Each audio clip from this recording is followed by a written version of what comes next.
好耶，又来给各位做大冒险的视频了。这几天我在网上刷到了这样一期视频，感觉很有意思，我在这里先和大家分享一下这段录屏。如果你在 B 站搜了很多捕获明光的视频的话，你就会发现它里面触发捕获明光机制的时候，全都不是第一个5星，就是它出的5星全是带命做的。然后对于很多抽满命的全过程来说，他们在触发捕获明光之前都是先歪了至少2次，所以这就导致了一个猜想，就是这个捕获明光并不是很多人以为的直接把小保底不歪率变成了55%。捕获光明只会在连歪小保底之后触发，只是从纳塔版本开始考虑，当你连歪2次小保底，下一次就是75%不歪，连歪3次就是100%不歪。所以这样对于目前只抽了1-2个金的人来说，统计起来就是50%不歪，因为还没到触发的时候。看完了这期视频，我就很好奇啊，我就在周围我玩原神的朋友圈里，以及我的粉丝群里，我也问了一下这一次抽了马拉尼卡池的人，发现只要抽了马拉尼的第一发，确实从来都没有出现过捕获明光，所以我就越来越觉得这个 UP 主说的应该是有道理的。接下来我就是拿自己的账号和自己的各种小号进行氪金尝试。你看，这是我自己的账号啊。本来马拉尼我是只打算给他抽2命收手的，结果呢，恩师给他造到了6命。不仅如此啊，我还整了好多小号去抽去尝试，中途呢是出了20多个、30个金版，然后我就发现，只要是第一发歪的或者第二发歪的，它确实没有出现过捕获明光。而在什么时候出现了捕获明光呢？大家看我这个账号，在2点18分05秒的时候歪了第一个迪西亚，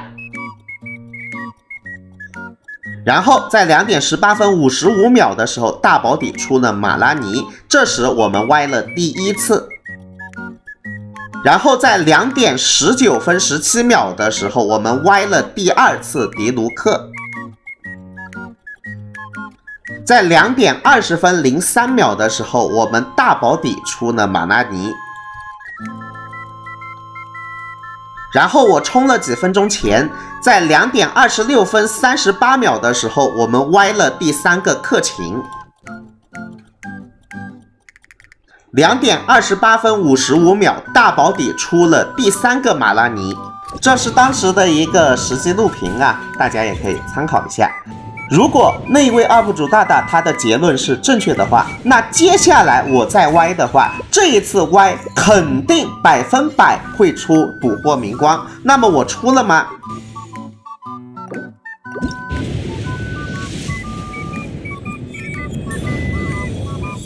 我还真就出了。如果说这一切不是巧合的话，孤胆飞客这位 UP 主大大他说的这个结论呢，在我这儿我是比较相信的啊。也就是说，捕获明光它并不是直接把概率提到了55%，而是第一次歪的时候基本不可能出现捕获明光，第2次歪的时候概率会提上去一点，第3次歪的时候概率再提上去一点，第4次歪的时候基本上就稳出了，应该就是这样的。当然，虽然我为了做这个实验用了很多号，耗费了很多抽，但是呢，仅仅只是我一个人的结论，也确实样本太小了，不足以服众。所以说，目前只是一个猜想结论。后续这个捕获明光的机制它不是要常驻嘛，就等这个样本数量更庞大一点，我们再来看一下这个结论到底是不是正确的啊。然后个人觉得，如果屏幕前的你是氪老粉丝，这一次马拉尼抽了高命的话，你也可以上号看一下记录啊。如果欧的话，那就当我没说，祝你以后都欧气满满。如果飞的话，你可以看一下你的记录里是不是并没有歪到3次以上的，看看能不能进一步证实一下这个结论是不是正确的。然后现在还有一个疑问，那就是这个明光保底，我就叫它明光保底了啊。这个明光保底能不能跨卡池继承？比方说我在马拉尼卡池里歪了好几发了，那么我攒的这个明光保底能不能继承给下一个基尼奇的卡池呢？